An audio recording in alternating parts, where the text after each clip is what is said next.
Guys তো দেখতে পাচ্ছ আমি চলে এসেছি সেজে গুজে, মানে বুঝতে পারছো কোনো তো একটা গল্প আছে। ইয়েস, আজকে আমি যাচ্ছি অনেক দিন পরে একটা সুন্দর জায়গাতে, যেটা আমি এখন বলছি না, তার জন্য দেখতে হবে। তো তুমি রেডি? এখানে আমরা ব্যাগ ফ্যাগ সমস্ত কিছু গুছিয়ে নিয়েছি, এবার খালি বেরোনোর অপেক্ষা, খালি প্রচুর নয়েজ হচ্ছে। তো চলো আগে বাস ধরতে হবে, মানে বাসে করে আমরা যাচ্ছি। কোথায় যাচ্ছি? বাস ধরতে হবে, বাস থাকবে আমরা উঠবো, মানে ট্রিপটা হচ্ছে মানে বাসে করে যাচ্ছি আমরা। তো অনেক বছর পরে যাচ্ছি ফ্যামিলির সাথে, মানে মাসির ফ্যামিলির সাথে। তো মজা হবে গাইস, জানি না কি কি হবে, যা হবে তোমাদের সাথে শেয়ার করছি। Stay tune.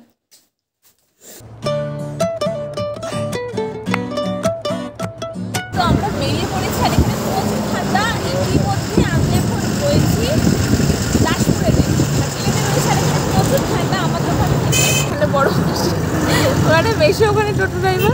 কোথায় যাচ্ছি সেটা বাসে উঠে নাকি আমরা একদম গিয়েই বলবো। হ্যাঁ ঠিক আছে, দেখতে হবে।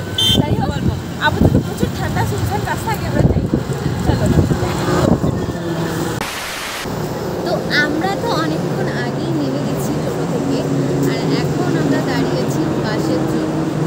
তো বাস আসতে লেট হচ্ছে। যাই হোক, এখানে বসে আছে বর্ষা, এখানে বর্ষা বসে আছে। তো তোমার ইস হচ্ছে না ভাই,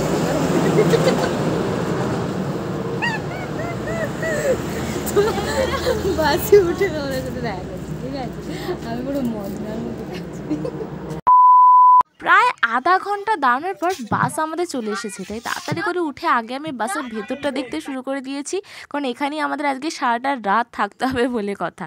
অনেকটা দূরের পথ বলে সেই জন্য আমরা ঘর থেকে ঘটি গরম, তারপরে আলুর পরোটা আর অনেক কিছু বানিয়ে নিয়ে এসেছিলাম, যাতে আমাদের রাত্রিবেলা মানে রাতটা গুজারা করতে যেন কোনো সমস্যা না। আর আমি তো এখানে বসে বসে ভাবছিলাম যে এই বাসের মধ্যে লাল নীল সবুজ আলোটা কি সারা রাত জ্বলবে।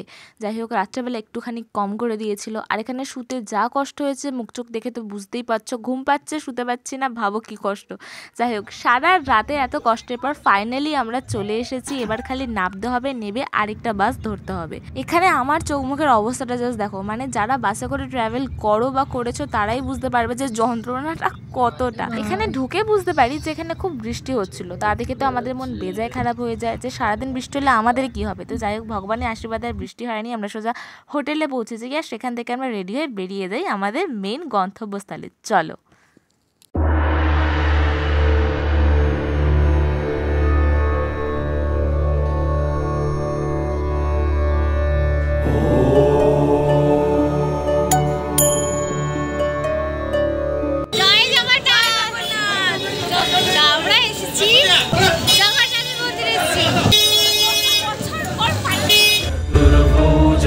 जगन्नाथ कंठ शोभित कौस्तभ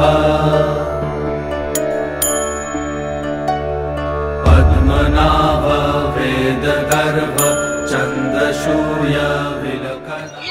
তো এতদিন পরে আমি এসেছি পুরীতে, তাও বড় বাসের সাথে। আমি জানি না আমার কথা প্রপার শোনা যাচ্ছে কিনা, বাট এই হচ্ছে সেই মন্দির। দর্শনে সত্যি এটা আলাদাই অনুভূতি, যদিও মোবাইল ফোনতে অ্যালাউ নেই তাই কিছু দেখাতে পারিনি, কিন্তু আমি যা দেখে এসেছি তা আমি জানি এটা অদ্ভুত একটা জীবনী একটা ব্যাপার। যাই হোক, আমি এখানে শুধু এইটুকুই দেখাতে পারবো। সেই কাল রাত থেকে আমরা জেগে আছি, না ঘুমাতে পেরেছি না ঠিক করে খেতে পেরেছি। সমুদ্রের পাড়ে কখন যাবো জানি না, এখন আপাতত যাই, রুমেতে গিয়ে একটু ফ্রেশ হতে হবে, তারপরে হয়তো যখন বেরোবো তখন তোমাদের সাথে আবার দেখা হচ্ছে। বলতে চাই বছর পরে এসেছি আমরা। 12 বছর, আমি 12 বছর, আমি তার থেকেও বেশি, ছোটবেলায় এসেছিলাম। 12 বছর আগে যা যা ছিল এখন তাই নেই, কিছু পাল্টে সব বদলে গেছে। আর হচ্ছে যে কি বলে, আগে যখন এসেছিলাম তখন অনেকটা সামনে থেকে দেখতে পেয়েছিলাম, আর এই বছরে মানে এবার যখন এলাম অনেকটা দূর থেকে দেখেছি, মানে জাস্ট শুনতে পাবে না সবাই। যা ভিড় ছিল, মানে আমাদেরকে চিড়ে চ্যাপটা করে মানে সেদ্ধ করে দেওয়া হয়েছিল।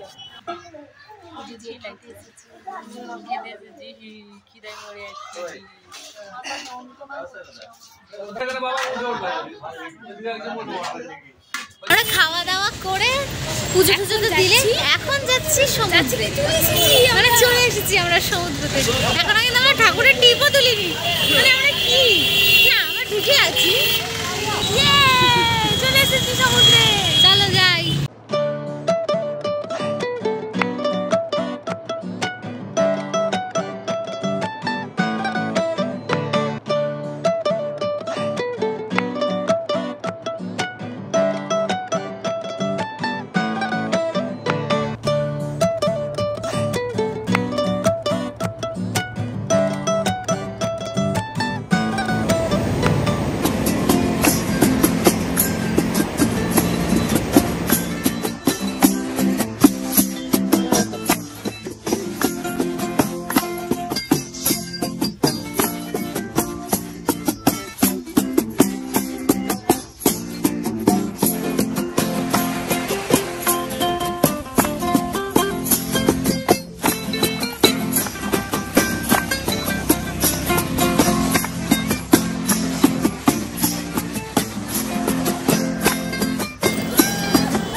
আমার যে যদিও রেগে যায় আর যদি ফেলে দেয় গেলাম